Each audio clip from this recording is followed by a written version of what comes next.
Very pleased to introduce Bhikkhu Sujato, coming to us today from the monastery at the end of the world in Sydney, Australia, where I assume it's a spring morning. It is. It's a stunning, beautiful Sydney spring morning today. So bright outside. Yeah. Excellent.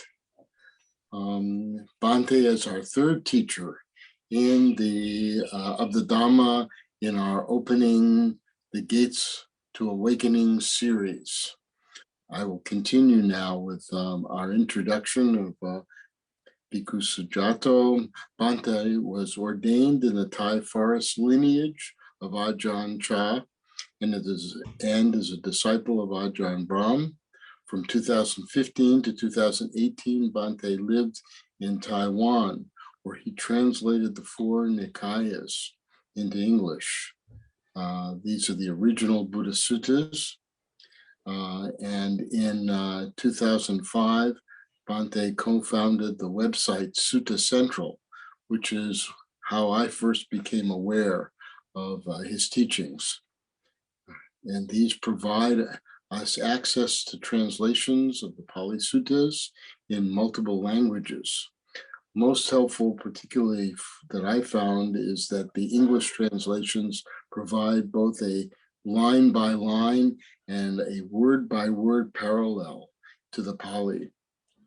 And the corresponding Agama texts in Chinese are also available. It is through this website that we first became aware of Bhante. His online Dhamma talks are both engaging and full of energy. We're excited to be able to learn from Bhikkhu Sujato today. And now we welcome Bhante to our MABA speaker series. Hi, thank you. Thank you so much for that very kind introduction.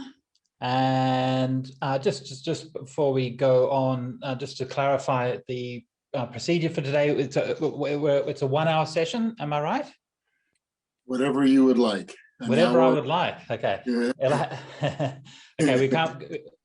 We can't go too much over 1 hour because I'll be going out on Bindabata, and very good. So we usually leave around 10:30 or so on in Sydney time.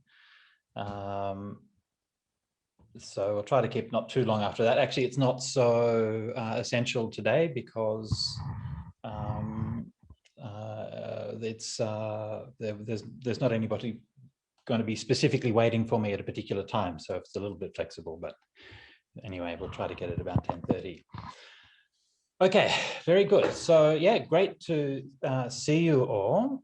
Thank you so much to the folks at the temple for inviting me to come, and I am delighted to hear that I am a stand-in filling in the gaps left behind by Bhikkhu Bodhi, which I don't know, it just feels like it could be a metaphor for my life. But anyway, I was asked to say a few words about my monastic life, and particularly some funny stories from when I was a monk. And I thought, oh, that's good because, well, who doesn't like some funny stories? So I'm going to tell you. So the funniest story of all is, look at me, I'm a monk. And isn't that crazy, right? I mean, how does that happen? And so people kind of often ask these things. Now, I have to admit, for myself, I typically don't, talk a lot about kind of autobiographical stories and things about, when I was a monk and when my time as a young monk and all of these kinds of things. And, but, anyway, for today, we can make a bit of an exception, I guess, and talk some more about those things. So my background, I grew up as a Catholic. I went to a Catholic school. I stopped believing in God. So thank you very much to the Christian brothers for helping me along my path that far. I have to admit, the last time I went back to visit my old school, I spoke with our old headmaster, who was a Christian brother, and he was really happy to see that I was a monk, and we had a really nice conversation. So anyway, so that was fine. Went to uni, studied philosophy, then did a couple of years of philosophy, and at the end of the second year, I was asked to go and speak to the head of the department, and they said that they wanted to offer me honors in philosophy. I said, well, look, that's very kind, but I thought you were going to fail me. And he said, yes, we almost were going to fail you, but we decided to offer you honors instead. So again, my life is on that kind of that kind of nuanced borderline between honors and fail. And so I sort of feel that that's kind of more or less my kind of path since then. Anyway, so I said, no, I think I'll go and play rock and roll instead. So that's what I did, and went and played rock and roll for a few years, which was fun. And I did lots of things that I couldn't have dreamed of doing before. But the band fell apart. Everyone got a bit too, I guess, a bit too conceited or complacent or something like that. Anyway, that all fell apart, and then I was lost. I don't know if you know what that's like.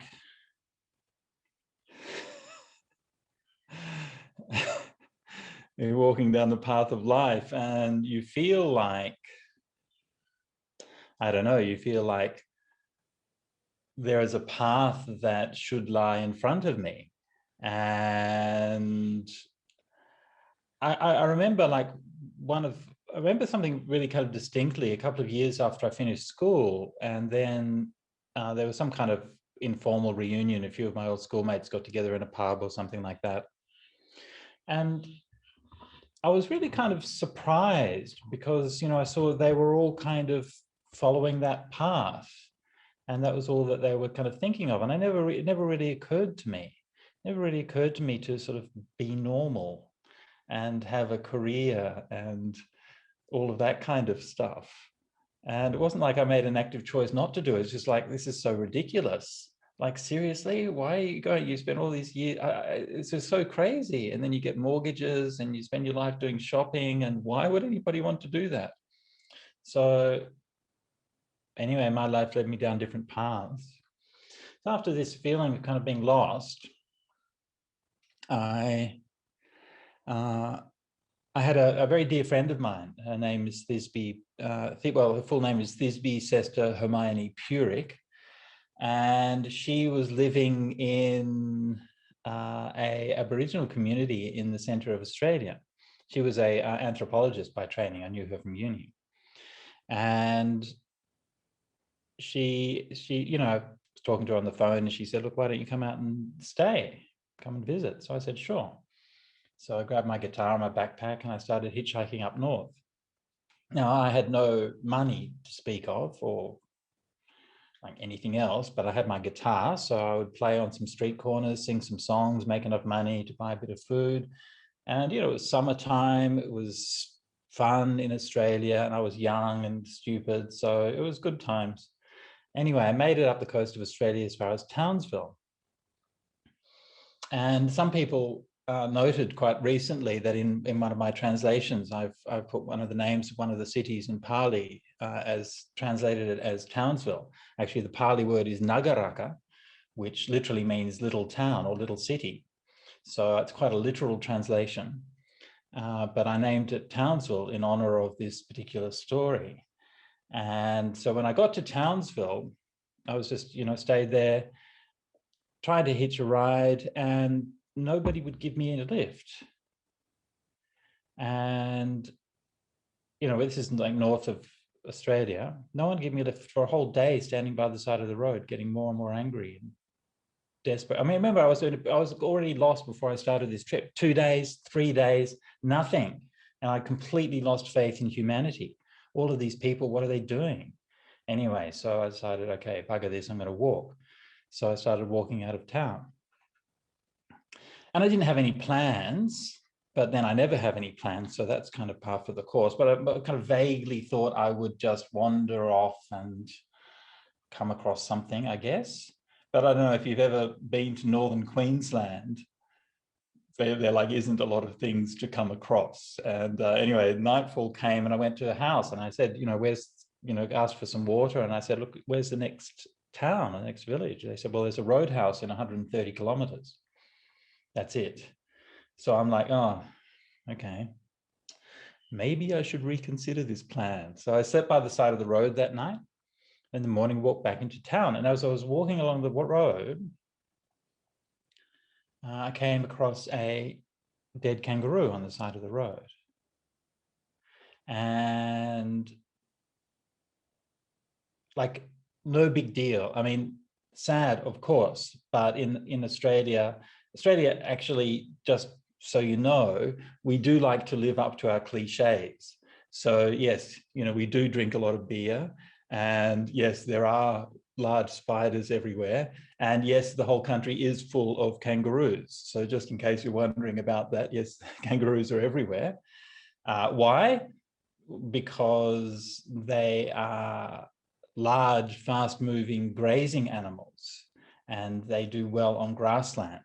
And since white folks have arrived in Australia, I just looked this up the other day, we've chopped down forests that would cover France, Spain, and Germany. So yeah, there's a lot more grassland than there was when the white folk arrived. Anyway, so not an uncommon sight to see a kangaroo dead on the side of the road. So walking past, and then I hear this sound like, what's that? What is that? Looking around, and then I see in the pouch, this kangaroo has a little joey, and Joey's still alive. And I'm like, oh my goodness, what am I going to do? I can't leave it here. So I pulled this joey out very gently, wrapped it up in a jumper. It's about the size of like a large rat, but like with legs and tail that go out about this long. I wrapped him up in this jumper, walked along the road. I came to a house, and it's still just early, and went up to the house and knocked on the door, and this lady answered. And I said, oh, hello, sorry to bother you, but I've got this joey and I don't know what to do. And it was a really emotional moment for me, you know, because just that feeling of just being so lost and so disconnected from everybody around me. And, you know, she just took one look at the joey and said, oh, don't you worry about that. She said, I'll look after the joey. She says, I've raised many joeys from that age. She said, now the first thing you have to know is that they don't drink water, they drink tea. So you get some weak black tea with no sugar, you pour a little bit onto the saucer, and then you put your finger on there and then touch it on the lips like this. And she said, that's why he's making that noise. So that noise is he's thirsty, he needs a drink. So just do that. And so she showed me how to drink, how joeys drink tea. So if you learn nothing else from this little talk today, now you know how to give Joey a drink if you're ever in that situation, okay? So, and she did this, we had a bit of a talk and so on. And then I came out into the road outside, and I thought to myself, oh, I'm going to go to Thailand. Strange, the workings of the human mind, right? Why are those connections there? Who knows? I had a friend who had visited Thailand before, so I sort of knew a bit about it, but I just thought, okay, I'm going to go. And somehow that connection was there. I don't really understand it or don't really explain it. Anyway, I won't go into all of the rest of the details of that journey that took me from there to Thailand. I mean, it involves drugs and hookers and crime and all kinds of things that you don't want to hear about. So I'll just leave that bit aside and skip ahead to the good bits. I arrived in Thailand with $1,000, about $1,000, and my plan was to stay there for a year. And I did. So that was pretty good. Ended up in Chiang Mai, and everyone's talking about this meditation place, and I thought, oh, I'll go and do this meditation, you know, it sounds interesting. And most importantly, cheap. Like everything's on donation. So I can go and stay in the temple for a month, learn some meditation. I don't have to pay anything. Terrific. So I went there. Very intensive meditation place. The monastery is called Wat Rampung. They do a kind of modified version of the Mahasi technique. And sort of, you know, one month intensive meditation, like meditating 14 hours a day, and then at the end of it you do like 4 or 5 days without sleeping, so you're just meditating like 20 hours a day without sleep for like 4 or 5 days. So that's intensive. I do not recommend it. Like it was literally the first time I'd meditated. So yeah, it was all a kind of, so, I don't know, a bit much. Oh, look, I obviously, look, you know, here I am. So obviously I got something out of it, but yeah, it's maybe a little bit excessive. But anyway, a number of the other Western monks, incidentally, have been through there as well. Ajahn Sucitto started out at that place, and some others as well. I can't remember who. Anyway, so after that, I really wanted to practice Dharma. Now, I was staying at a guest house, and again, just kind of one of these strange stories, and, you know, make of it as you will, but, you know, these things happen in your life. I've been staying at a guest house called the Eagle House, run by Pon and Annette, dear friends of mine. G'day, Pon and Annette, if you're out there, shout out to you. And when I got back to there after the retreat, you know, I just stayed there as a guest for a few weeks, and then I went to this retreat, and then I came back, and then they took me aside and they said, we want to adopt you as our son in Thailand. You can stay here as long as you like. You don't have to pay any rent. You don't have to pay for food or anything like that. And, you know, we'll just look after you. And they said, if, you know, if you want to make music, we can find you jobs playing music around town. And the husband used to go to school with one of Thailand's biggest rock bands called Karawan. And, you know, we'll get you recording contracts and these kinds of things. I mean, literally, this is just what happened. I don't know. Why? Was that the merit of my doing my retreat or whatever? I don't know. But anyway, so I spent a while in Chiang Mai doing this. One day, some of the members of Karawan came. We were sitting around the table at the guest house and playing some songs and just sort of chilling out and so on. And someone lit up a joint, and they're passing this joint around. And you know, they gave it to me, and I just kind of looked at it and said, oh, okay, and passed it on. And when Pon, who the owner of the guest house, saw that, he said, you should be a monk.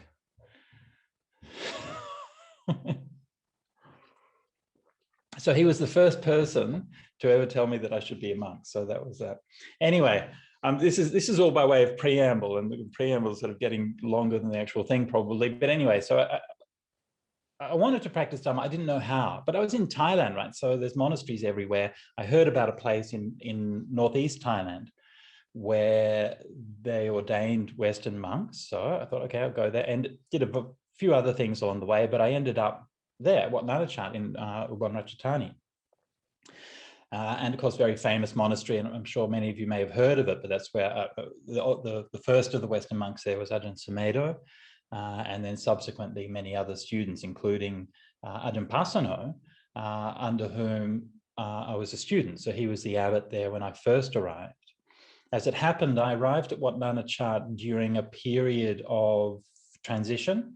And at that time, so sometimes Ajahn Pasano was the abbot, sometimes Ajahn Jayasaro, sometimes some other monks were there in and out for periods. It was a bit of a transition. Actually, shortly before Ajahn Pasano was left Thailand to go to Baigiri and set that monastery up. So this is why it was a bit fluid at the time while I was there. But anyway, when I first arrived, Ajahn Pasano was the abbot, and it was amazing.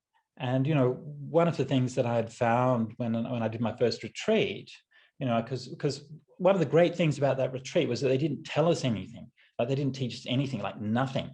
And they just told us how to meditate. And you have some very, very basic Dhamma teachings, like anicca, dukkha, anatta, and that's about it. And they told us how to meditate. So everything was experiential. And after that retreat, then I thought I really wanted to read some things and read some Dhamma books. I read some Dhamma books, and I'm like, it's all right. I won't say which Dhamma books I read, but I was like, oh, it's all right, it's kind of fine. But they kind of felt a bit like kind of, I don't know, self-help manuals or something like that. Wasn't really inspiring to me.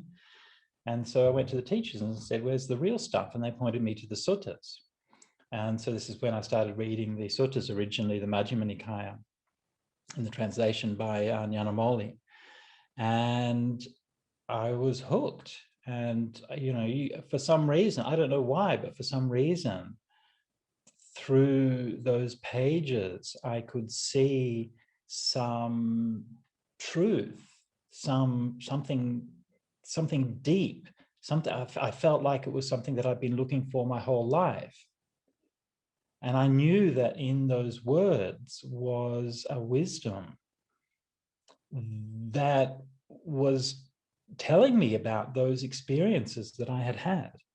And for me, like, you know, all of my life since then, these are really the two great guiding lights of everything that I've done, is my experiences in meditation and the words of the Buddha. And when I first encountered it, I remember this kind of aura of kind of mystery and sanctity. You know, when we begin the retreat, you know, you take the precepts and the monk will recite Namo Tassa Bhagavato, and you hear these words and you're like, you know, just this is like this kind of voice from another world. Right? And they didn't even sound like you know, I didn't even know this is a language, you know, it's got grammar and vocabulary and dictionaries and things, you know. But gradually you kind of learn, and gradually you pick up things as you go. So in my, you know, so when I went to Wat Nanachat, one of the things that I really loved about that place was about how diligently and authentically that the community really wanted to practice, and how close what they were practicing was to what I was reading in the suttas. You know, just wearing the simple robes, dyeing the robes with natural dye, living in a simple hut, you know, simple paths from one hut to the other, and we go and we meditate together and get teachings, and we would take our bowl and we would walk into the village for alms round. And just this like a very beautiful and very peaceful lifestyle that seemed like the ideal way to support my meditation practice and my spiritual growth. So this is how I encountered Wat Nanachat. And shortly after I arrived there, before I had ordained, the monks went on a retreat in a place called Daodam, which is a big, it's like a huge national park on the west side of Thailand. If you've ever seen the bridge on the River Kwai, it's just near there. And it's one of the last really untouched, pristine forest regions in Thailand. So there was a little hermitage that Ajahn Pasanno had established there. And so we used to go out there and do retreats. So the first year I was in the monastery, the monks all went out, and I went out as the Anagarika to wearing white to cook. And, you know, I mean, I did my practice and so on as well, but my main job was there to cook. And so that was one of the really formative experiences that I had. I was living in the deep forest. And this was really kind of a full-on forest, you know, one of the, you know, there's so many stories about it. You know, one of the monks said that he went from the meal hall, walking back up to where where they were staying. Like we were just staying under like little umbrellas under trees. So there were a couple of huts around, but at that time mostly just living out. Walking along the path, he saw before him another monk had gone like 10 minutes before, and he could see his footprints in the damp earth. And then he came along, and then he saw that on top of that monk's footprints was a huge tiger paw who had been down that path in that 10 minutes. So yeah, these are the these are the kinds of things that happen when you're at Daodam quite regularly. So I'll tell you one story of a friend of mine told me about what his experience when he was staying there. So he was there outside of this time when there were like so many monks staying there, and it was just like, you know, 3 or 4 of them. And he's staying what we call a diang. A diang is basically like a simple bamboo bed, like a low bedstead, and then you put like a umbrella with a mosquito net around. There's a lot of malaria in the area. In fact, when I went there to cook, the previous cook had actually died of cerebral malaria. So yeah, you wanted to be careful with the mosquitoes. So this my friend was out there meditating, sitting in his on his diang with just a mosquito net around him, and he heard this noise, some kind of animal, and this was very early in the morning, maybe 4 o'clock, 3 o'clock, or 4 o'clock in the morning, and he was up meditating, and then he heard the noise, and it was like a thump and a drag, like something being like dragged, like a, And he said he was trying to figure out what it was. It's like, is this like a tiger dragging a deer? It was some kind of large animal, but he couldn't like figure out what it was. And he's like, and it's coming closer and closer to where his deer was. And he's starting to get kind of more concerned. Is this maybe a bear? Is it an elephant? Is it what is it? I mean, this area is like, this is what it's such an untouched area. In fact, a couple of years after we were there, the whole region was made into a World Heritage area because they found in the next valley, they found a species of freshwater dugong, which they had thought was extinct for thousands of years. So, I mean, if you can hide a whole dugong species in these rivers, right, that means that there's a lot of, unknowns. He's sitting there getting, I mean, he's meditating, right? So he's being mindful. And he's been living in this forest, so he's not easily spooked. But at the same time, he can't help but get a little bit nervous by what's going on. And this thing's clump, drag until it comes near his little hut. And then it stops. Just when you're thinking like, okay, now please keep going. But no, it stops. And it's just pitch black. He can't see anything at all, right? I mean, it's dark night. There's no moon. You're under the thick tree cover. Like you literally can't see anything. And you're like, there's no way he's going to turn his torch on. And so he's just sitting there, and this kind of fear is sort of coming up. And then it let out this cry, and he said, like those black riders in the Lord of the Rings? Yeah, it was like that. So this thing's letting out this unearthly screeching howl like the Nazgul in the middle of the night. And then it stopped. And by this time, his sense of nervousness had turned into cold terror. And he said, but then the most unnerving thing happened was that it then started to clatter. And he said it made this kind of metallic noise, like imagine like a metallic lobster clicking its claws. He said it sounded like the noise on a gas stove if you press the button to light your gas stove, and it goes, but this metallic clattering was going. And he was like, and then this went on for some time, shrieking, and then clack, clack, clack, clack, clack, clack, clack, clack. And then eventually it started to move on, to his great relief. Again, clump, drag, off into the distance. Finally, he heard a shriek, and something ran out of the forest, and it was what they call a barking deer. It was a small species of deer. It's quite common in those parts. Ran out of the forest, smashed into his deering, and then ran off into the night. So presumably this deer had encountered the thing, whatever it was. Anyways, they never found out what it was, and they went down and they discussed it. They went through all the options, what it might be, and it didn't really fit into any of those options. So if anybody has any ideas as to what that might have been, you're most welcome. But anyway, so these are some of the things that we encounter as forest lions. I never encountered anything quite that terrifying. I did get bitten by a snake once, so that was fun. And when I say fun, I mean that I got bitten late at night, walking through some grass, and it bit me, and ended up staying up all night. And what was weird, because they give you coffee, and evidently what they said was, drink coffee is good for snakes. I'm like, I don't really need an excuse to drinking a cup of coffee, so fine.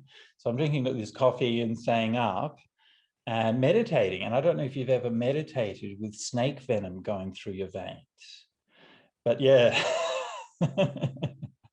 it's a bit weird. Yeah, you'd imagine. Yeah, it does affect your, I don't know, nervous system, psyche, brain, something. But yeah, that was kind of an experience. The next morning, turned out it wasn't such a serious snake bite. I think it was what they call a Russell's viper, a common snake around there. So the next morning, they had a little guy from the village came, and he sort of muttered some mantras over my snake bite and gave me some herbs to put on it. And then they do a thing where they will spit rice whiskey on the wound. So they fill the mouth with rice whiskey and just go and spit that all over it, which I mean, it actually cools it down a lot. So I guess that was really the effect, but it meant that the Dharma hall smelt of whiskey that morning. So yes, anyway, so that was my so it was one of the experiences that I had with snakes there. So yes, there are a lot of creepy crawlies. You have to deal with the fire tongue ants and all of these kinds of things.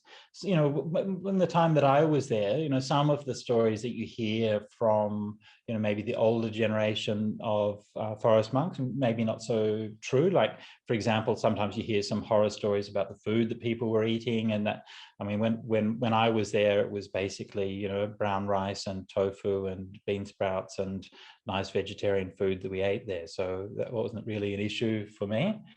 And, much of Thailand by that time, I mean, a lot of the forest had gone.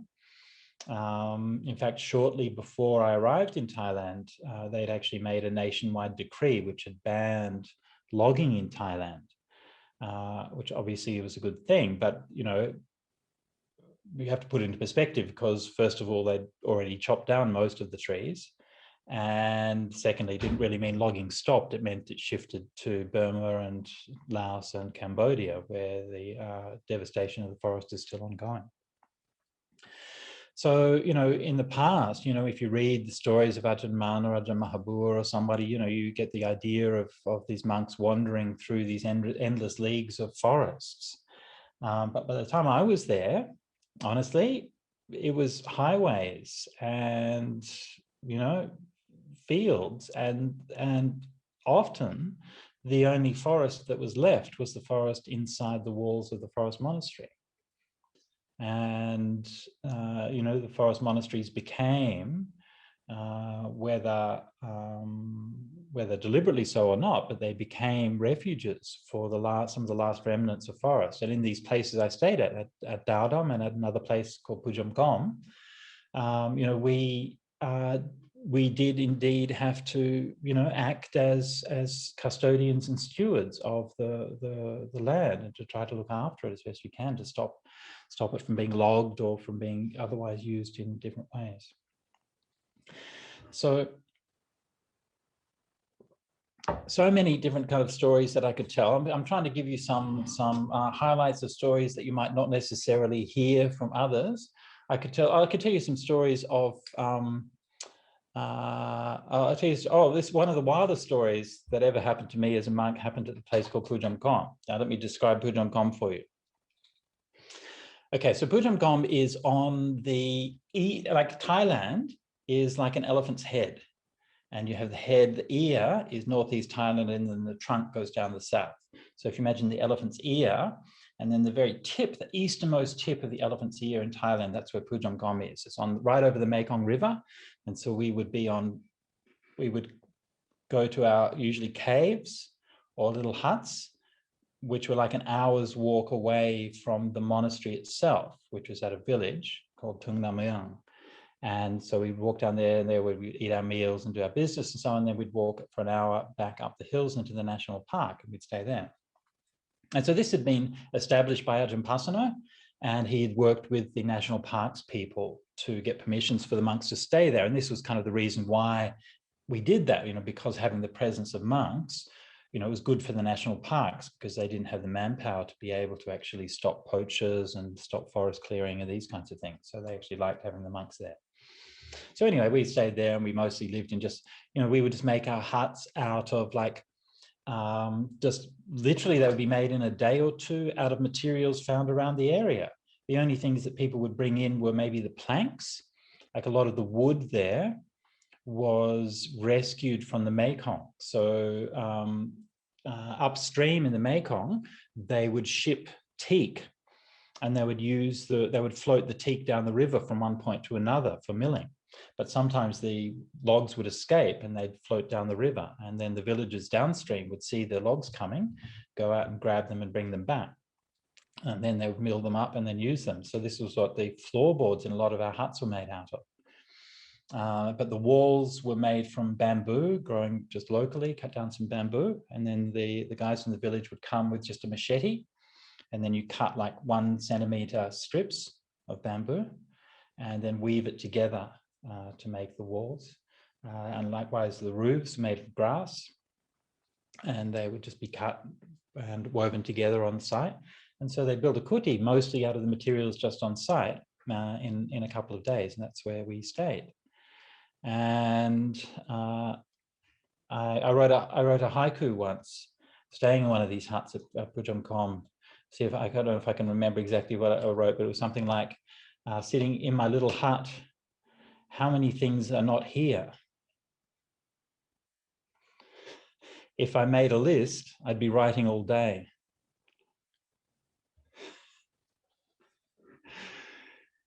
And so it was very, very simple, and we loved it. I loved, just loved staying there so much, and you begin to realize how little we really need. And I mean, it's shocking, to be honest. A clean roof, a roof to keep out of the rain, a clean floor, food, enough food to eat, clean water to drink. And what do you need? Sunshine, air. I remember one time I came down in the morning in Pujamkom, and I was walking down the hill. And I mean, honestly, it's difficult for me to convey how beautiful this landscape is. I mean, it's stunning. There's these rocks everywhere and beautiful open land and trees, and then these views over the Mekong River. And it's just stunning. And it's not like, it doesn't feel like kind of like many places you think of in Thailand or something like that. It's got quite a different feel because of the location. And one day I was coming down, and we would come down, it was just dawn. And in front of me was the sun just rising. And it's so beautiful at dawn. And this was in the rainy season. In the rainy season, the streams fill up with clear water, and they'll flow down so pristine over these rocks, and they'd fill up all of these areas, and all the flatlands would be covered in these blankets of multicolored wildflowers. So everywhere you look, there would be these streams coming down, flowing through the rocks, and then these just beds of wildflowers everywhere. And then the sky, and then in front of me, the sun just rising. And as it happened, it was full moon. And so behind me on that day, the full moon was just setting. So on one side, the sun rising, on the other side, the moon setting, the clear sky, the water everywhere, fresh, sparkling wildflowers. And then there was a rainbow. And this rainbow appeared. And I'm like, nature, it's just too much. I can't take it anymore. It's just too overwhelming.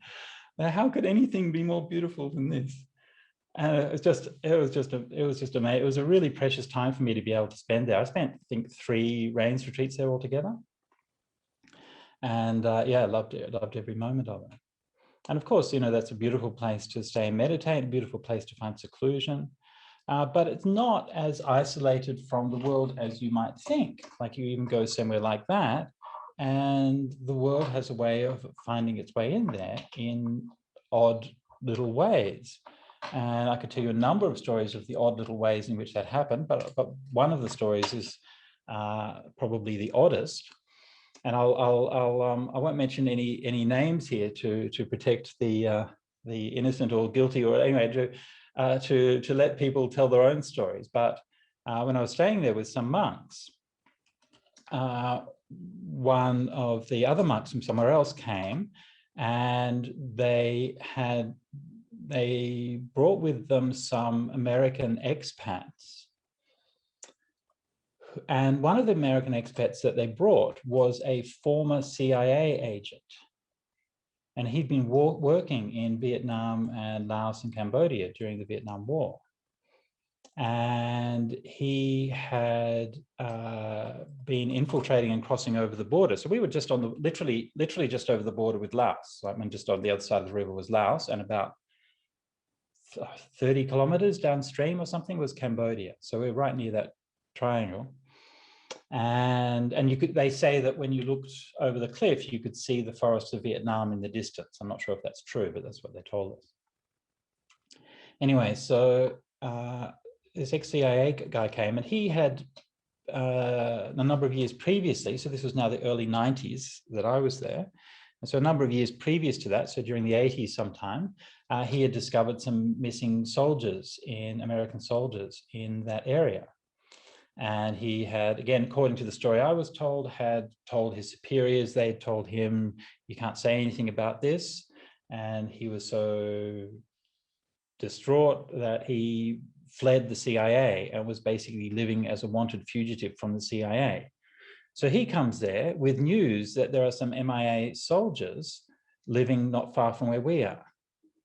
And so we started setting up our monastery as a refuge for hosting missing American soldiers from the Vietnam War.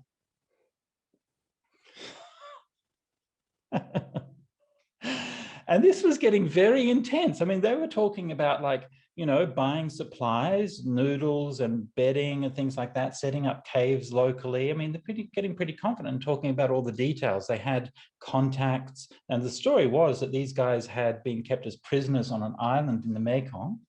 But they had, you know, whether fallen in love, gotten married or whatever, they were living with their local wives down nearby, and they had kind of names, and there were like lists of names and rewards for each one of them depending on who they were, and then messages going back and forth and money being passed through different hands. And this was all being organized through this monastery that we were in, while we were kind of looking around and thinking, what's going on here? And anyway, so at the end of the day, nothing happened. At the end of the day, the contact ran off with the money. And then they were like, oh yeah, that's what usually happens. And so that was, anyway, one of the stranger events that happened to me while staying at a monastery in Thailand. Anyway, so you know, my experience as monastic in Thailand was overwhelmingly a positive one, and, you know, very interesting, a very kind of learning one, you know, put into all of these situations that I would never have been put into, meeting all of these amazing people and having all of these incredible experiences that I wouldn't have had otherwise. But at the same time, of course, it's never, you know, black or white in these things. There's always the downside as well. One of the things that happened to me while I was there was that I did my knees in. And this is quite common, like many of the senior Western monks have had operations on their knees. And it's not just sitting in meditation, but it's also you're sitting in meditation, you're sitting on the floor even when you're not meditating. And then you're just wearing these like rubber flip-flops all the time, which are really bad for your knees. And so this sort of combination of things. So many, or even most of the senior Western monks have had knee operations because of this. And so that started to make life a bit more difficult. And at the same time, you know, there were some things about what we were doing that started to make me a little bit uncomfortable, you know. And I remember that when I was first there as an Anagarika, what Nana Chart, you know, we had a friend there in the kitchen. Her name was Heidi. She was a lady from New Zealand. And, you know, when we first came, you know, we would just be friends and we'd work together and, you know, help each other out and so on. And then we would get ordained and put on brown robes. And then, suddenly you're different. And Heidi had been there longer than any of us. And she was like really diligent and really good practitioner, but she never had that option. You know, she was always on the outside. And when I was there, to begin with, you know, I have to admit, like, I didn't really get it, you know. I mean, to me, I was like, oh, well, you know, this is Thailand. This is the way that they do things. You know, it's not our, and, you know, fair enough. Like, you know, I had, like most of the Western monks, you go to Thailand, you know, you respect the local culture, right? I mean, this is their land. This is their people, right? I mean, we're here to learn from them. We're not here to tell them what to do. And, you know, you do everything you can to fit in, to learn the culture and to do things the right way. But there comes a point at which you say, well, is that right? I mean, and it's also true, cultures are complicated things, right? Cultures aren't just monoliths. Cultures are diverse and changing and challenged and always different. And so, while I appreciate my time at Wat Nanachat, and I always appreciate the opportunities that it gave me, but there was a kind of a sadness there also to know that that opportunity was not available to everywhere.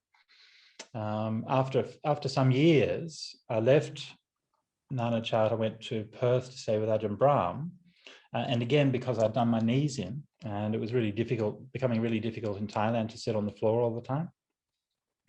So I went to, and just as it happened, by pure chance, there was a monastery in my hometown in Perth. And also, as it happened, the teacher there was Ajahn Brahm, who I really wanted to go and learn with and to practice under. So that all kind of worked out. So I went back to Perth and I stayed with Ajahn Brahm. And I just remember, again, that kind of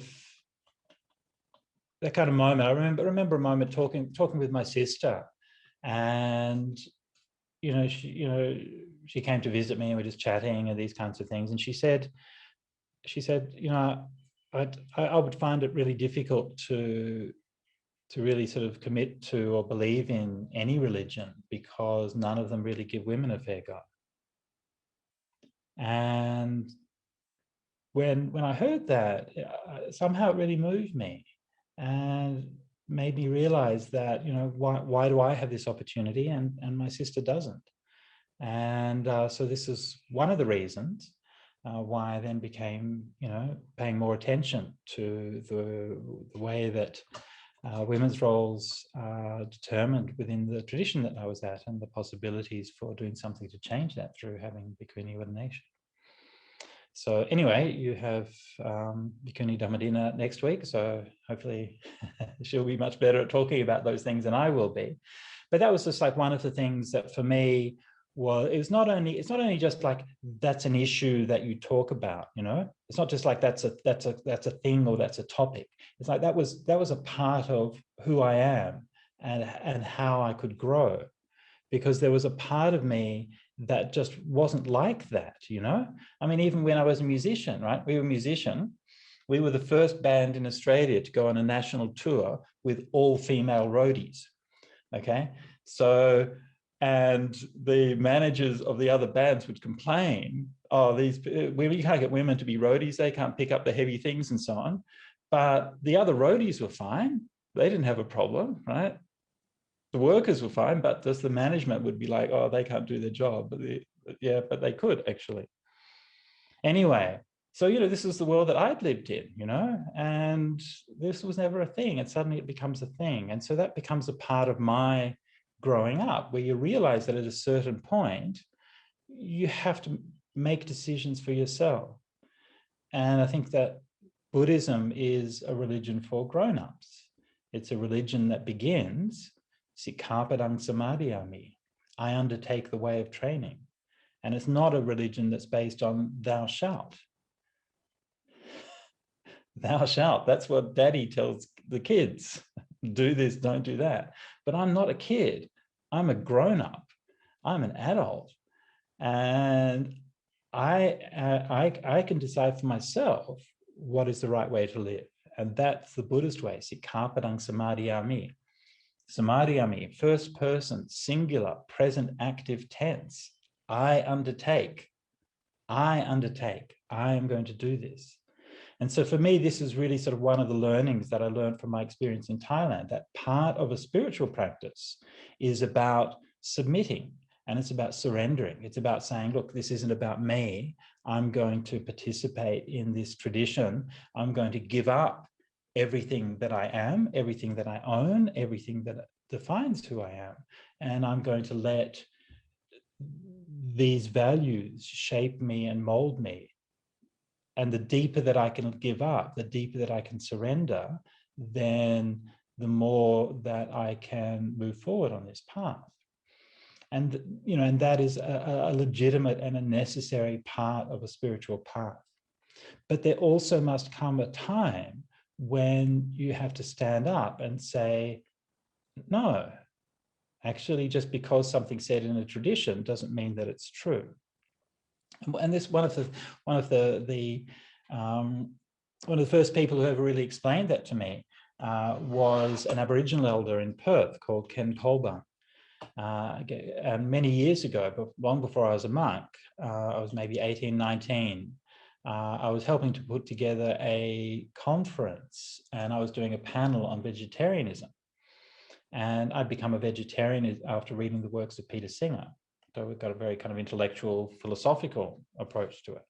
And I went to see, somebody told me Ken Colburn was a vegetarian. I made contact. I said, would you like to speak on this panel? And I went to see him and asked him about this, and he said, look, I'm not a vegetarian because of any kind of Western philosophy or anything like that. I'm a vegetarian because that's how I understand my own indigenous beliefs.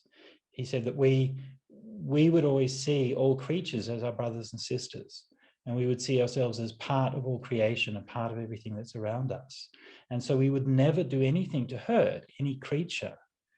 And we would only kill because there was nothing else to eat. And we would apologize if we had to kill a kangaroo. We would apologize to the kangaroo and say, I'm so sorry, my brother. I'm so sorry, my sister, but I have to feed my family. And he said, but now it's different. Now, I can just drive down to the local supermarket and buy some tofu. I don't need to kill kangaroos. So this is my beliefs. And he said that young kids today, young Aboriginal kids, they say, oh, you have to eat snake, you have to eat kangaroo, otherwise you can't be a real Aborigine. He said, they don't know what they're talking about. He said, we would never do that. We would never harm another creature. And so this is where I learned this idea from him about what tradition really means. It's not just doing what other people say, but it's about understanding what are the reasons behind it and what are the values. And it's about being able to make a decision as an adult to do what is going to be beneficial and what's going to be good. So, to me, this is a part of that path in tradition. Tradition is something that traditions are essential, and they're part of who we are as human beings.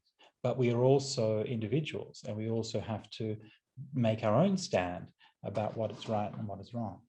And that's what makes the spiritual path our own, and not just something that somebody else is defining for us. Anyway, I've been talking for quite some time, and maybe we have some time for some Q&A. What do you think?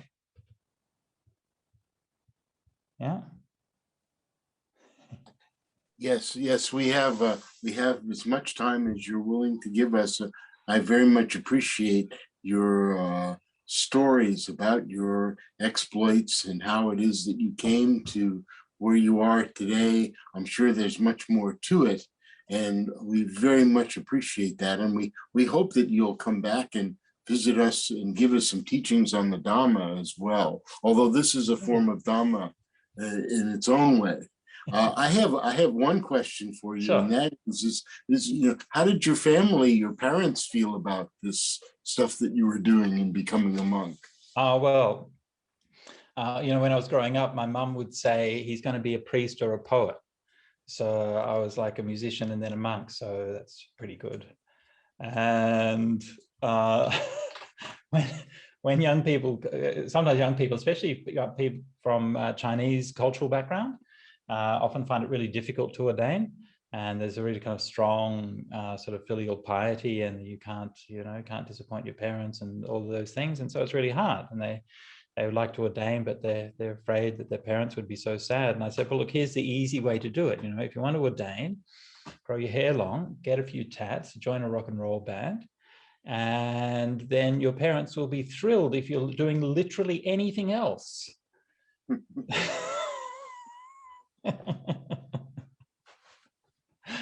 But no, my parents were fine. My parents were always very fine, and my parents had a very I don't know how to put this, but in terms of like parenting style, a very not sure if there's a technical term for it, but a very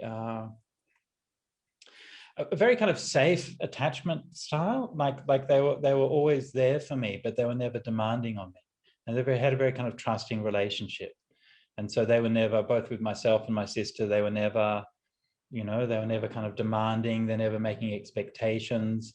In fact, you know, one of the few things my father said to me about, you know, what I was going to do in my life, he said, you know, do whatever you like with your life. He said, just one thing, he said, never do anything for money. So I maybe took him a little bit more literally than he intended, but you know, that gives you some kind of idea. You know, they just wanted us to be happy, you know. And look, would they have liked to have had lots of bouncing grandchildren? I'm sure, you know, and I'm sure that there are things, but really at the end of the day, they were just happy. So yeah, before I ordained, my mother was in Laos, where she was teaching English. So she was teaching English to the school teachers there. There's a year-long kind of volunteer program. And so I went to stay with her before I ordained as a monk. And so I could ask her permission to ordain, to become a monk. And her Laotian friends said to her, oh, if your son becomes a monk, then you'll definitely go to heaven. So that was good enough for her. Very good. Thank you. So if people want to ask questions at this point, if you want to type them in the chat box, then Francesca will relay any questions that you might have for Ajahn. You know, this is a different kind of Dharma talk, but we're just very pleased and thrilled to hear about all of this. And certainly this is wonderful for me, a compliment to the other side of seeing your work on Sutta Central, which is, you know, there's so much there. Yeah.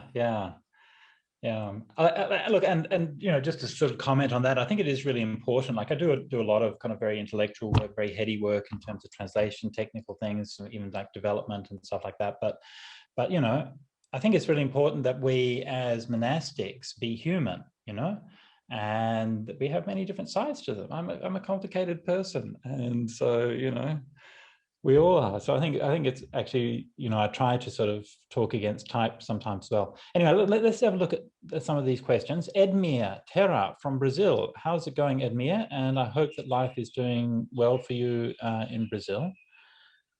In the studies and research on Buddha's teachings, do the master's birthplace and wanderings, the Buddha's birthplace and wanderings, the Buddha did not know the sea. He did not know he did know of its existence. If there was any conclusion that the Buddha really knew the ocean in person, yes, I think that's correct. There's no real evidence that the Buddha actually visited the ocean in person. So look, I mean, we can speculate perhaps, you know, I mean, the ocean wasn't that far from where he was. I mean, certainly he could have walked there, but there's no actual record of it. Again, he could have seen it with his psychic powers or abilities or something like that, but then that's a matter of faith. And in terms of the actual evidence of the Buddha's travels, then no, it seems that he didn't actually visit the ocean, even though, as you say, it figured quite strongly in his simile and metaphors. I mean, on the one hand, yes, sure, there could be, you know, obviously we don't have all the details of the Buddha's life. So yes, of course, there could be episodes that we don't know of. There surely would be episodes we don't know of. At the same time, though, you know, for the Buddha's career, we do have a record of all of the places that he visited because they're recorded in all of the suttas. And so that gives us actually a fairly strong geographical center where the Buddha traveled. You know, so geographically, we have much better information than we do, say, temporally. So we don't have the information about the time. You know, the suttas just say at one time, the Buddha was living in Savatthi. So we know he's at Savatthi, but we don't know when. So I think that there's a fairly strong evidence that, you know, he was actually confined to that central Gangetic Plain area. And it's more than just that, those are the places that are mentioned, but it's also that when places are mentioned outside of that area, they tend to be mentioned in very general terms, often perhaps just like a few fragments of knowledge. You know, so again, you know, even that thing about the ocean, you know, the ocean is vast and immeasurable, but, you know, there's not like the specificity of imagery and discussions that you might find with things that were in the Buddha's local area. Okay, so from Dhammadharini, Good day to the Ayahs at Dhammadarani. I'm not sure who's messaging, but whoever you are, good day. I hope that you're doing well. And I'm just trying to think, are there any disasters hitting California at the moment? Flood, fire, drought, plague. Anyway, I'm not sure which one currently you're experiencing the most, but anyway, I hope that you're doing okay in amongst all of those things. Do I have hope or am I hopeless? Do I have hope? Well, that's a kind of leading question, isn't it? Just to give a kind of bit of a background on this and what I think that they're getting at, you know, we're often, especially when faced with things like climate change, we are often exhorted to have hope, and we often have the standard dialogue on that is, well, things are dire, there's this bad thing, there's this bad thing, but there's also this good thing and there's this change, so we must have hope, and no matter what happens we must keep hope. And this is kind of language and kind of dialogue around these things which has become a kind of a mainstream or kind of default way of talking about things. And you know, if you read almost any sort of respectable article or opinion piece on climate change, you'll find some similar kind of language. But one of the problems with that is that hope is not a Buddhist virtue. There's no word for hope in Pali, not in the sense that we mean it when we say hope like that. Like there's words to sort of like expectation or wish for something in the future. But hope as a spiritual virtue comes very much from a Christian tradition. And the Christian tradition is a messianic tradition. And hope originally came from the hope that Jesus would return and would save us. And so this is why hope within that context has become such a powerful spiritual quality. And that's just not in Buddhism at all. It just doesn't exist. And I think the reason why it doesn't exist is because hope is necessarily future orientated. And the Buddha was very much present orientated. And so the Buddha was not pointing to, our looking to some salvation in the future, but the Buddha was looking to what can we do now in the present, and what actions can we do now in the present. So when we say hopeless, in our kind of general idiom, which is seeped in from Christianity, the idea is, well, it's something negative. So to have no hope is to have given up, to be despairing. But actually the opposite in Buddhism, the opposite of having hope would be simply to be present. The opposite of having hope would be to be content with what is in the present. And so one of the things, and this is why I sort of push back against this idea of hope, because I think that by framing it in terms of something that's unknowable in the future, then we turn this dialogue into a metaphysical assertion.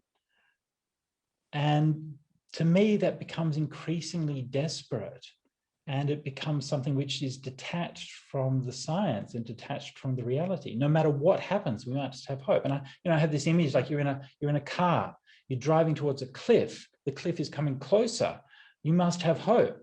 Well, you're 100 meters away, have hope, we can stop in time. Well, you're 10 meters away, well, is there a time when you should really be giving up hope? Is there a time when you should be saying, no, we're screwed, we're going over this cliff, we've got to make peace with that? Well, yeah, there is a time when you should do that. And we don't necessarily know when that time is. You know? And so that whole way of framing things in terms of hope, I think, is really unhelpful. And one of the reasons being because hopes are dashed. I mean, currently we have the COP26, which is going on, and they're all going on and doing all their pledges and things like that. And Greta Thunberg speaks for many of us, I think, when she says blah, blah, blah.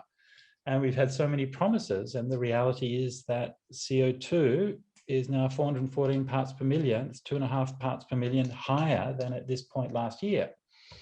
That's the reality. And I can have hope that that's going to change, but the hope doesn't really do anything for me. So what I would like to do, when instead of talking about being hopeless, what I've tried to do is to try to reframe the moral argument around climate change and around the future. That it's not about being hopeful. It's about asking yourself, what kind of person do I want to be? How do I want to live? What choices am I going to make today?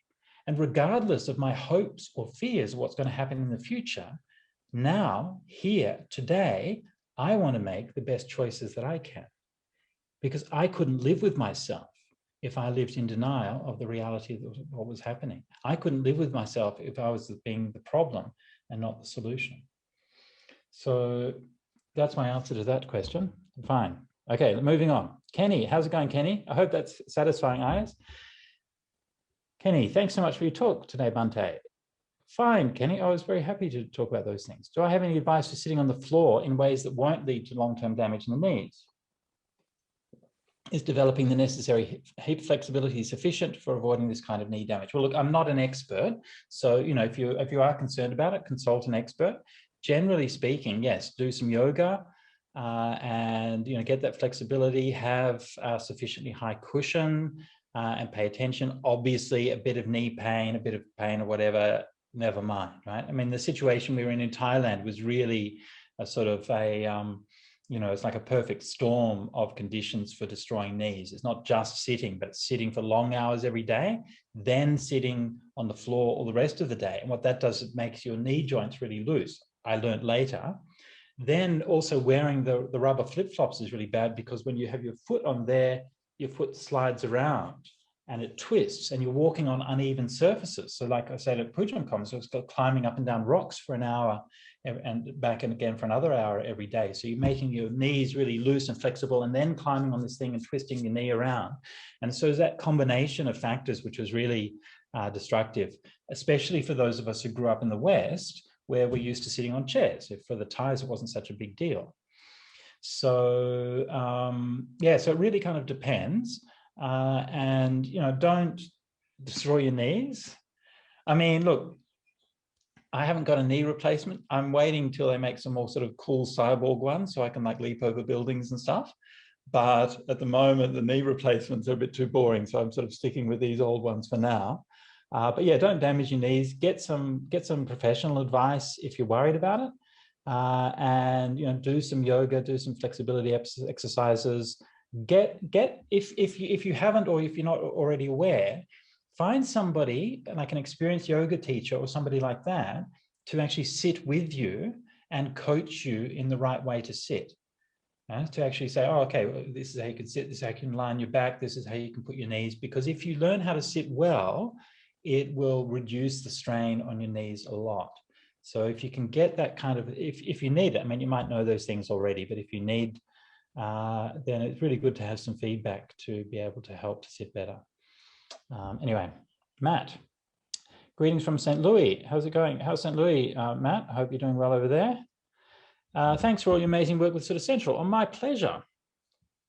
Considering all your work in supporting bhikkhunis, do you have much hope for them gaining more acceptance in the future of Theravadan countries such as Thailand and Burma? Well, again, hope comes up. I mean, look, the reality is, of course, that bhikkhunis have become much more accepted in different countries, and so that's ongoing, and that will continue to ongo. Myanmar is still the most problematic. One of the big problems in this area, I think, is underappreciated, is there's a larger context within which bhikkhuni ordination operates. And that larger context is simply the challenges of modernity and the fears of the future. And we are moving into a future where, at the very least, change is accelerating at an exponential rate. And when that happens, people look backwards to the past and they want to hold on to what they've had in the past. Bless you. Oh, no, I shouldn't. I'm not supposed to say bless you. It's against the veneer, but anyway. So people want to hold on to the past, and look, and you see that in the United States with the kind of the split in the political scene, and the conservatism becoming even kind of stronger and much more toxic, and so similar thing is happening in Buddhist countries, that we're facing a future where there's rapid change and a lot of threats and uncertainty. I mean, climate change is a huge deal in these countries, and this is kind of a lot of the fear which is underlying these things. I mean, Myanmar is one of the most threatened countries by climate change in the world. And that whole region, we are looking at, in our region of the world, we are looking at up to maybe 100 million displaced people by the middle of the century. I mean, people are all living on river deltas, low-lying cities like Colombo, Yangon, KL, Singapore, Bangkok, these are all built on swamps, and they're all going to be underwater. So there's all of these threats and instabilities. And as we know, the political situation in Myanmar has been regressing. The political situation in Thailand has collapsed from democracy after many years of democracy, is now a military dictatorship again. And so all of these kind of threats make it harder to make any kind of meaningful social advance. And even though, of course, there are many people within those countries who would love to see those kinds of advances, but it gets caught up with all of these other things. So it becomes really difficult. Having said which, I have to say in Sri Lanka, the situation has, it's definitely improved. And there are thousands of bhikkhunis in Sri Lanka. There are hundreds of bhikkhunis in Thailand. And so, we are making some steps in the right direction. Yeah. Okay, so Pierce. I speak for myself, much of communication relaying Dharma to people with piqued interest. How do you explain it to someone interested, the middle way perhaps, and get to guide them into the fold of the Buddha's mindfulness teachings? Well, Piers, I would love to answer that question, but I think that's going to be a little bit long. But if I was just to give some advice to somebody who is, starting out or wanting to teach Dharma, first of all, base yourself on what the Buddha taught. Second of all, be genuine in your teaching. Don't try to be everything. Don't try to, solve everybody's problems. And number three is don't be afraid to be yourself. And, you're not Ajahn Chah, you're not the Buddha, you're not me, you're not Ajahn Brahm, you're not whoever. You're just you, just be you. And people will connect with that. And then somehow find some kind of meaning in that journey that you're taking together. Even though, we don't have to be experts or whatever, but we try to learn what we can, and we try to share what we can. And even if, like the world, I don't know if you noticed, but the world is desperately lacking in wisdom. And we're drowning in information, and we're drowning in knowledge, but we are seriously bereft in wisdom. And so if we can bring even a little bit of wisdom and a little bit of compassion, then that's something really worthwhile. All right. So Steve from Tucson. How are you going, Steve? How's Tucson going? I visited Tucson a few years ago. I love the countryside around there. It reminded me of home. For us in the West, back in the 70s, allowing the values of spiritual groups to shape us had a dark edge to it. I and many other idealistic people got into cults. I'm sorry to hear that. I didn't realize right away or even over time how distorted the values could be. Yeah, some of us, including myself, became monastics and had meaningful experiences and helped many people, yet at the same time were subject to values that were distorted. I think people are more savvy about such things today. Well, you'd think, but yeah, sure. I think people are more, it's easy to be influenced in the wrong direction while thinking one is on a good path. Look, absolutely, that's true. And, like the number one thing I think which is important is that, just remember what I was saying before about there's a kind of a balance between letting go and surrendering to a spiritual path, but also retaining your self-determination and your ability to make your own decisions. And both of those things need to be balanced. And when it tips over to that extreme of self-denial and, just obey, then that's where things are going wrong. And this is where the suttas are really good, because you can see examples in the suttas, even where someone, like an example, one of my heroes, Meghiya, who disobeyed the Buddha. And he told the Buddha, I want to go off and meditate in that mango forest. And the Buddha says, yeah, I don't think it's a good idea. And Meghiya says, but I want to. He says, no, I really wouldn't. And Meghiya says, but I want to. And the Buddha says, well, okay, if you really want to, go off and do it. And it's okay, right? I mean, it's a bad idea, but the Buddha didn't condemn him. He didn't prevent him. He didn't say he's a bad person. Okay, you want to go off and meditate? All right. And then he came back and had a really bad time meditation. The Buddha's like, yeah, well, I did actually tell you so. So there's that. And so, there's an element and a lot you find within the suttas and within the Vinaya about trust. And the Buddha trusted his Sangha and trusted people in that kind of sense, where it's not about controlling and it's not about making people not be individuals anymore. So this is something that needs to be really done. And we've had, like a lot of that stuff that happened back in the 70s and stuff, and a lot of it turned out like really bad. I mean, and I, mentioned people like, say, Chogyam Trungpa, who still is inexplicably mentioned in revered terms as a great master. I mean, he was a rapist and a pedophile. He was a monster, and he hurt many people. And we should be, frankly, ripping his books out of our libraries and burning them. And we shouldn't be regarding people like this as our spiritual teachers. And we shouldn't be thinking that there's some kind of great paradox to be learnt about the fact that somebody can be a great teacher and also a terrible person. No, it isn't a paradox, it's a con. Anyway, suggesting the path is truly inspirational. Oh, well, thank you, especially the little Joey. Yes, yeah. What can I say? Sometimes the strangest stories are the ones that mean most much. Can I say a little bit more of that connection out of the blue, that you're now replacing Bhikkhu Bodhisattva responsible for the translation of the Nikas? Well, I'm not replacing Bhikkhu Bodhi, right? No one's replacing him, but I mean, he obviously, paved the way, and a lot of my work is sort of building on the work that he did with that.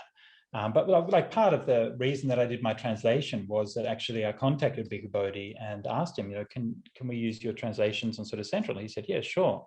He said, but the copyright rests with the publishers, and the publishers didn't want to relinquish the copyright, even though he was very happy with that.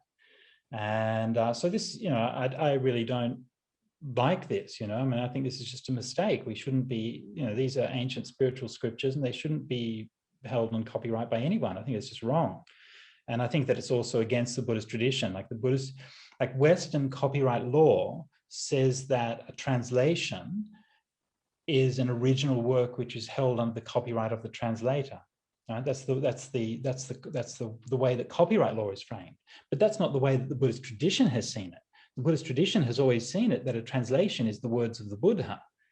And the Tibetans always see their scriptures as being the words of the Buddha, in just the same way that the Pali tradition sees Pali as the word of the Buddha, and just the same way as the Chinese would see that the Chinese translation is the word of the Buddha. And that belongs to all of humanity, and it shouldn't be subject to copyright, in my view. So then, I sort of think, well, how can we get around this? How can we work with this, and so on? And then I thought, oh, bugger it, I'll do it myself. So that's what I did. And so I do that, and my friend Venerable Brahmali translated the Vinaya. We're also supporting other translations as well. And our other friend, just to mention, our other friend Charles Patton, who we've been sponsoring as a translator. He's in California. He's excellent knowledge of ancient Chinese and a great translator. And he just told me the other day, he's now translated 250,000 words from ancient Chinese agamas for sort of central. So we're sort of sponsoring him on a long-term program to do these translations. So this is really an amazing thing, and our ideal aim is to get all of the translations available in English. Josh, I'm careful to avoid getting volunteered here. How about a sort of central version that includes the omitted redundancies? It would be helpful and less confusing, blah, blah, blah, plus this little storage requirement. So this is a question that comes up from time to time, and people propose, because the suttas will abbreviate things, so why don't we spell them out in a digital format, right? The problem with that is that it's actually a lot more complicated than you'd think. And it's actually like a really, like to do that, like if you pick up a particular individual sutta and can expand the abbreviations for that, then like no problems. But to do that reliably throughout the whole canon is a job of work. And it's often extremely difficult to actually make sure that you do that correctly. So it's not just something that you can automate or do simply. It would be a major task. And I think it's also important to recognize that you would end up with a Pali canon that does not represent any of the manuscript traditions, because all of the manuscript traditions have those abbreviations. I mean, they're not necessarily all the same, but they all have those abbreviations. So, and they do back for a long time. So I think that's that kind of job. I mean, I understand the reasoning behind it, but I think that's something that's probably better for like specific projects. Like, you spell out, maybe doing like a discussion or a class or analysis on a particular sutta, and then you can expand that out and then look at how that affects things. But I wouldn't want to do that for the whole canon. As a rule, in Sutta Central, we keep our root texts pristine. We don't make any changes to them at all. We make a few punctuation changes or something like that, but that's about it. All right. Ante, I just want to remind you that it's 10 minutes to the top of the hour. I don't want to, we're happy for you to stay as long as you like. Oh, it's a good question. Don't want you to miss your noonday meal.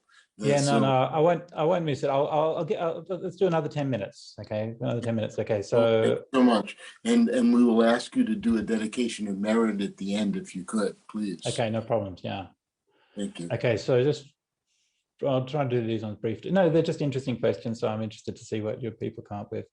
Ajahn Brahm has written and spoken about developing concentration. He describes a practice leading to the stilling of thought and the appearance of beautiful breath and concentration increasing from there. Do you have any advice or stories for following that practice? Look, could, but that would take too much time. Sorry about that one. Listen to Ajahn Brahm's talks or whatever. Gita, how are you going, Gita? Thank you. May my noble aspiration come to fruition. Oh, thank you so much, Gita.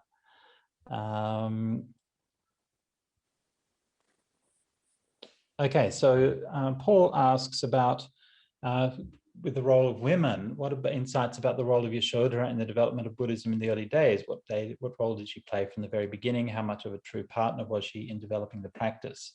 Well, Yashodhara appears only rarely and very occasionally in the early texts. So like many of the Buddha's family members, we have just a few glimpses of her.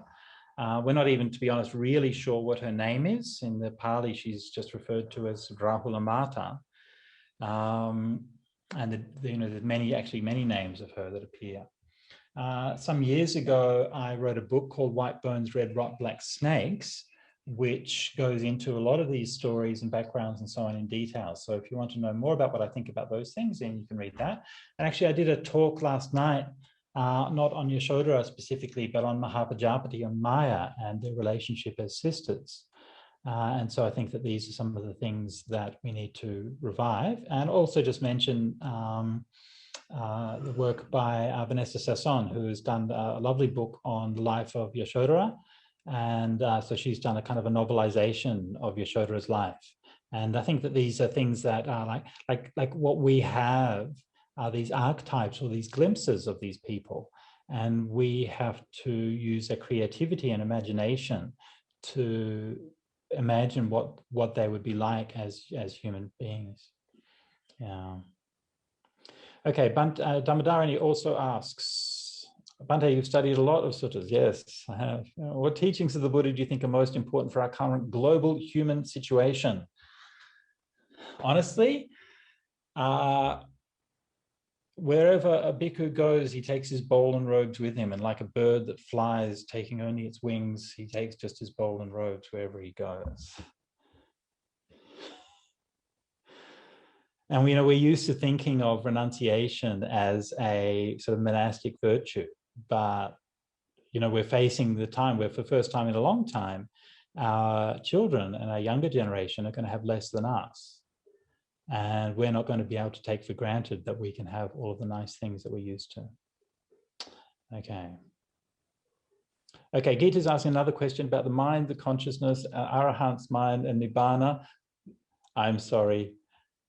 Wonderful questions, Gita, and I wish that I had the time to answer them, but it's getting a little bit late. Gabriel. Okay, so Gabriel's asking an interesting question, so I'll just take this one as the last one. Gabriel says, a question that might seem disrespectful, so I'm immediately interested, but I can't stop thinking about it. I swear I don't mean bad by it. I'm sure you don't. In the perspective of Nietzsche, Christian slave morality arises from a place of social impotence, defining as sin what the master morality at the time thought of as ideal, and defining as good what the impotent peasants had. Impotence, meekness, and so on. Okay. Buddha did not arise from a place of impotence, but of power, and chose impotence, right? But it seems his teachings might be interpreted for common people as a different way to teach very similar slave morality choices of value. Does this grouping make sense to you? Interesting perspective.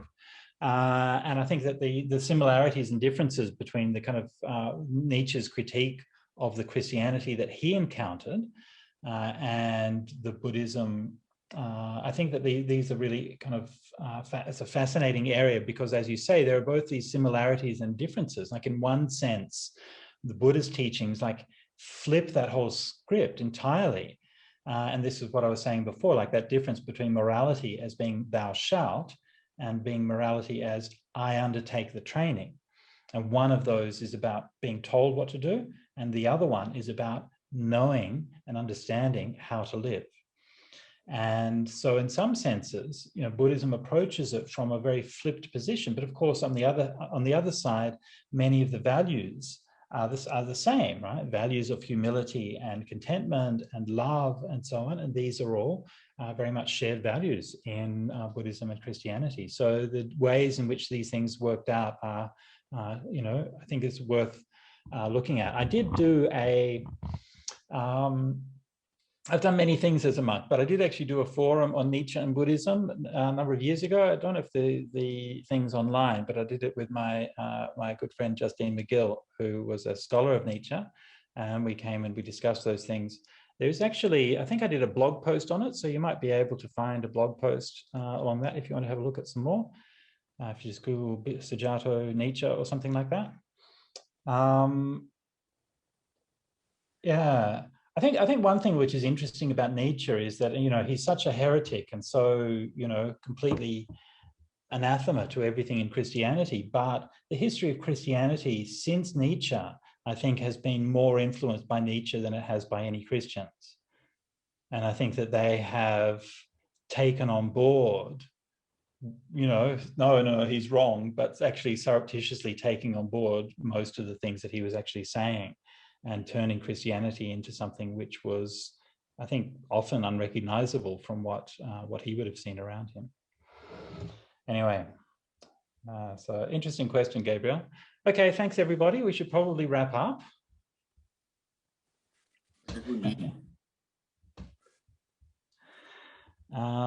So yeah, thank you once more to everybody at the temple there for inviting me, and looks like you've got yourself a great community and really doing these programs. So thank you so very much, and thank you to the Venerable for inviting me and for having me along. I hope that what I've had to say has been interesting and even useful. And I'll just recite a couple of verses to dedicate merit as we finish. So these are traditional verses that we recite.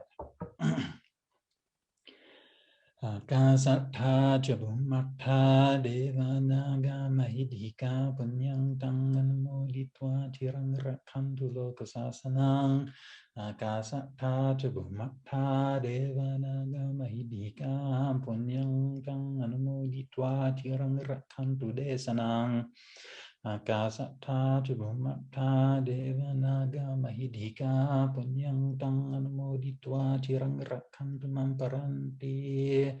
Etavata chamhehi sambhatam punya sampadang sabbe deva sabbe bhuta sabbe satta anumodantu sabba sampatti siddhya.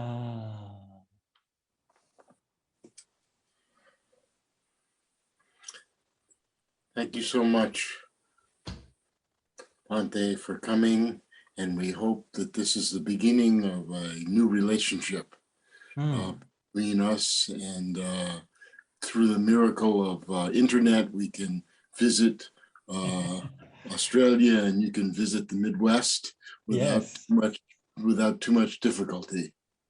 And so, much gratitude to all of the hardworking engineers in Zoom who have kept us all connected for these last couple of years. We wish you well. Thank you so much, John. Thanks so much to everybody there and everybody for being present. Be happy, and hopefully see you again soon. Thank you, Bhante.